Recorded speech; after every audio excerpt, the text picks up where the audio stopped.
Hey, before the story starts, please help me reach 1,000 subscribers. My fiancée posted, "Sometimes you outgrow people," after I lost my job. I commented, "Truth." Then I got hired at double my salary and started dating my new boss. Her DMs when she saw us at the company gala. Original post. 31 male, got laid off on a Thursday. Tech company restructuring. Last hired, first fired. The usual corporate nonsense. 5 years in software development, decent at my job, making $78,000 annually. Not rich, but comfortable. My fiancée, Amber, 29, took it. Weird. We've been engaged for 8 months, together for 3 years total. Lived separately. She had her apartment, I had mine. We've been talking about getting a place together after the wedding next spring. That Friday night, she came over. I'd spent the day applying to jobs, updating my resume, being productive. Made dinner, open wine, try to keep things normal. "So, how long till you find something?" she asked, barely touching her food. Hard to say. Could be a few weeks, could be a few months. I've got savings for 6 months of expenses. 6 months. Her face did this thing. Hard to describe. Like she'd bitten into something sour. Yeah, been saving specifically for emergencies. I'll be fine. She left early. Said she had a headache. Saturday morning, scrolling Instagram. There it was. Amber's post. A photo of her at some coffee shop, looking contemplative. Caption. "Sometimes you outgrow people, butterfly. Not everyone can match your energy and ambition. Choose yourself. Hashtag growth, hashtag moving forward, hashtag know your worth." Posted 4 hours ago. 32 likes already. Her friends commenting, "Yas queen, and you deserve better." My phone buzzed. Text from her. "We need to talk." Called her immediately. "What's this post about?" "Ethan, I've been thinking. With everything happening with your job, I don't think we're in the same place anymore. I lost my job 2 days ago. I know, and it made me realize we want different things. I'm building a career, moving up at the firm. I need a partner who's on my level." The firm. She was an HR coordinator making $52,000. I'd literally been making more than her until Thursday. "So you're breaking up with me because I got laid off?" "I'm ending things because you don't have a drive I need in a partner." This just clarified things. Hung up. Stare at my phone. 3 years. 3 years, and the moment I hit a bump, she's out. Opened Instagram. Looked at her post again. All those comments. Her smug photo. Commented, "Truth." Then blocked her on everything. Update 1.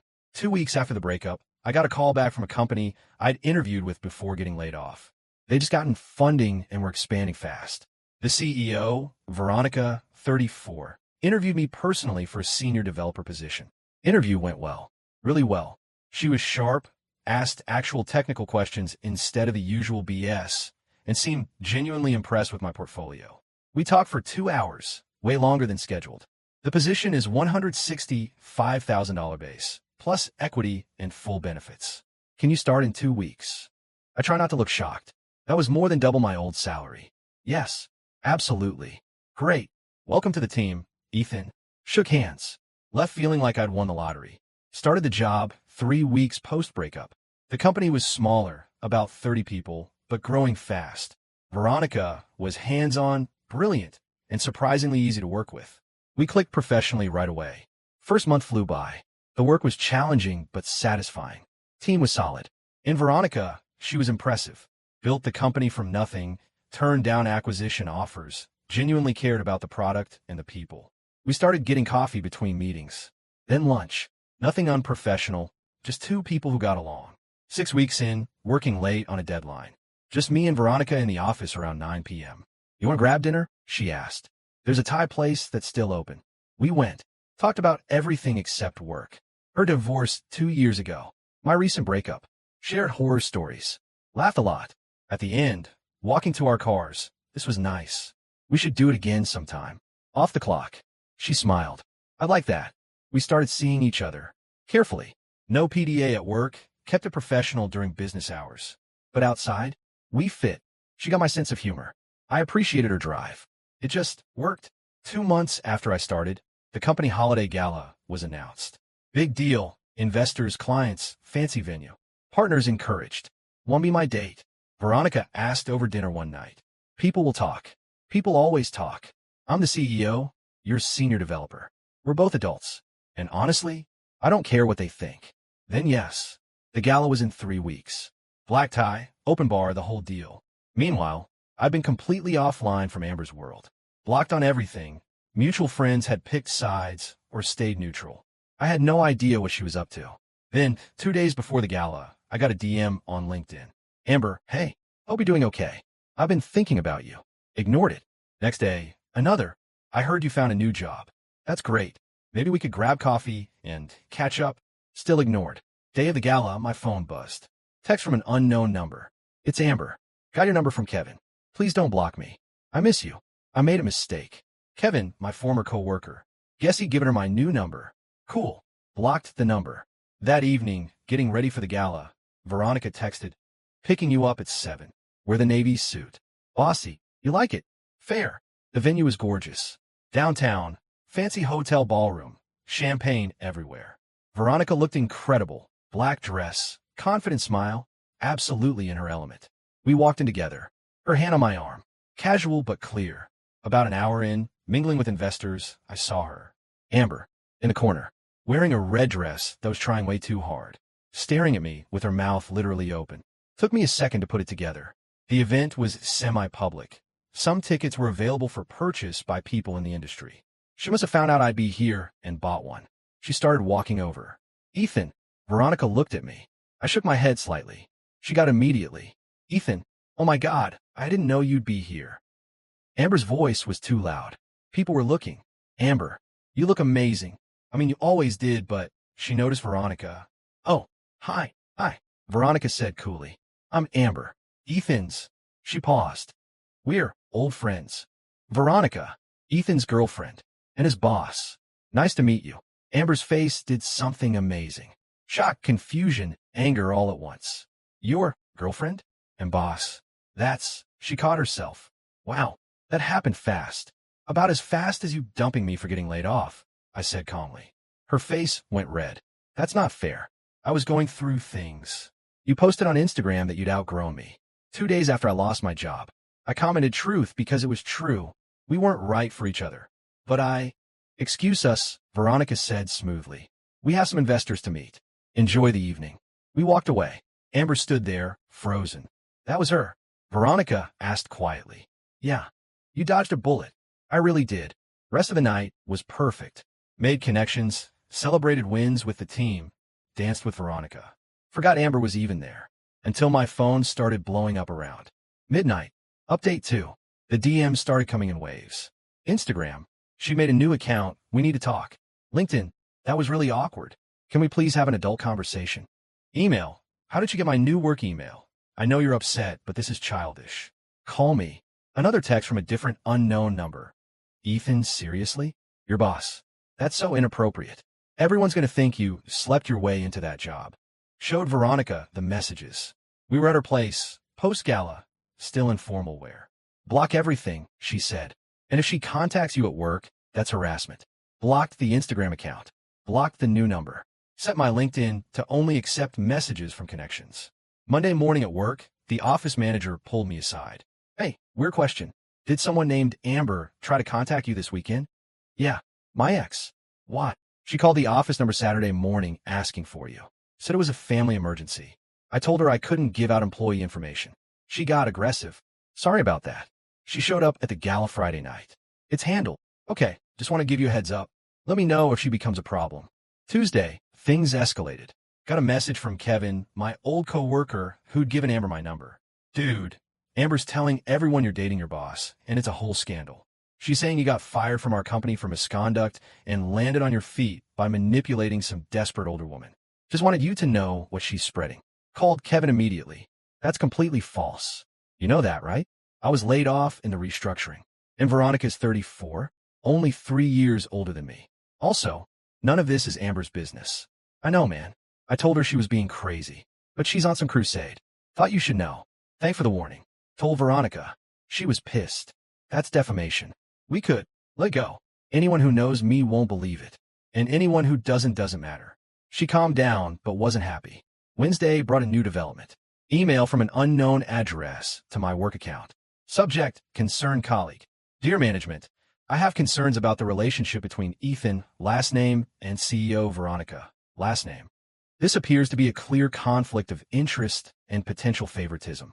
Ethan was hired under suspicious circumstances shortly after being terminated from his previous position. I believe this relationship began before his employment and represents a serious ethical violation. Please investigate immediately. It was unsigned, but obviously Amber forwarded it to Veronica. She forwarded it to our COO and HR. HR called me in Thursday morning. Ethan, we received a complaint. Can you walk me through your relationship with Veronica? Explained everything. When I was hired, before we started dating, how the relationship developed, that we kept it professional at work. And this person making the complaint, my ex-fiancée, she showed up at the gala, found out Veronica and I are together, and has been harassing me since. Do you have documentation of the harassment? Showed her everything. The messages, the calls to the office, Kevin's warning about the rumors. Okay, this is clearly a targeted campaign by someone with a personal grudge. We'll document this, and if she continues, we'll pursue legal action.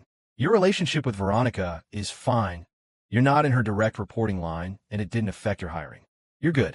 That afternoon, Veronica got served with a cease and desist letter from Amber's lawyer, claiming intentional interference with prospective economic advantage, her relationship with me, apparently, and defamation.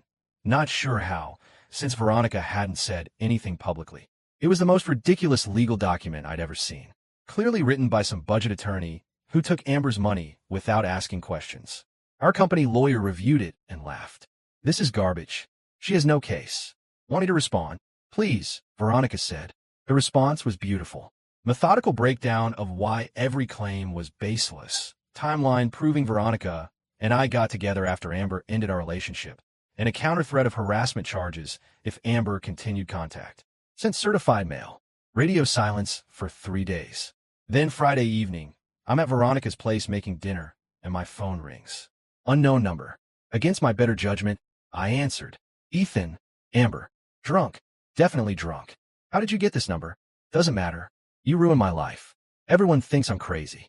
Brandon broke up with me. Who's Brandon? My boyfriend. He said I'm obsessed with you. But I'm not. I just want you to know what you did. You paraded that woman around like some trophy. Made me look like an idiot.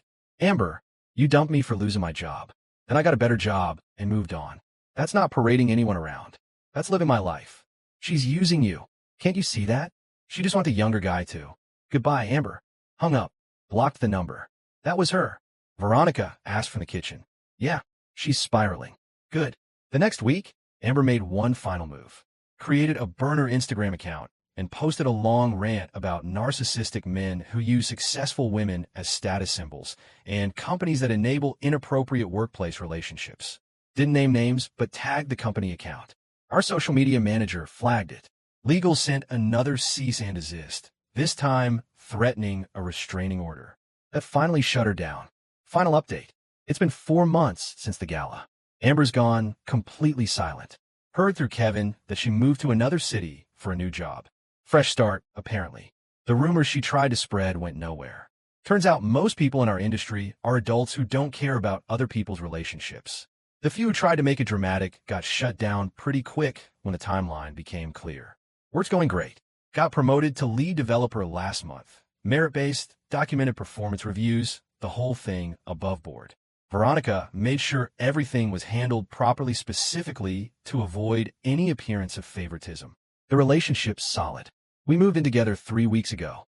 Her place, because it's bigger and closer to the office. Some people at work know, most don't care. We keep it professional during business hours, and that's enough. My mom loves Veronica. Dad's impressed by her business success. My friends are just happy I'm happy. Ran into one of Amber's friends at a coffee shop last week. Girl literally turned around and left when she saw me. Guess Amber's version of events didn't survive contact with reality. The irony isn't lost on me. Amber dumped me because I lost my job and she thought I lacked ambition. 3 months later, I'm making triple what she does and dating someone who actually built something from nothing. But here's the thing. I didn't do any of this to spite her. I didn't plot revenge or scheme to make her jealous. I just lived my life. Got a job, met someone great, moved forward. Her downfall was her own doing. The harassment, the false complaints, the drunk calls. She created her own consequences by refusing to accept that we were done. Sometimes I wonder if she realizes that. If she understands that posting "sometimes you outgrow people" was the truest thing she ever said about us. She did outgrow me, Outgrew basic decency, outgrew maturity, outgrew whatever made her a decent person to begin with. I commented truth because it was true. We weren't right for each other, but not for the reason she thought. Do I feel bad? Not really. Sympathetic maybe, in the abstract, but mostly just relieved. Relieved I found out who she really was before we got married. Relieved I found someone who doesn't bail when things get hard. Relieved I dodged that particular bullet. Amber wanted someone on her level. She just never realized her level wasn't as high as she thought it was. And me? I'm exactly where I need to be. Better job, better partner, better life. Truth.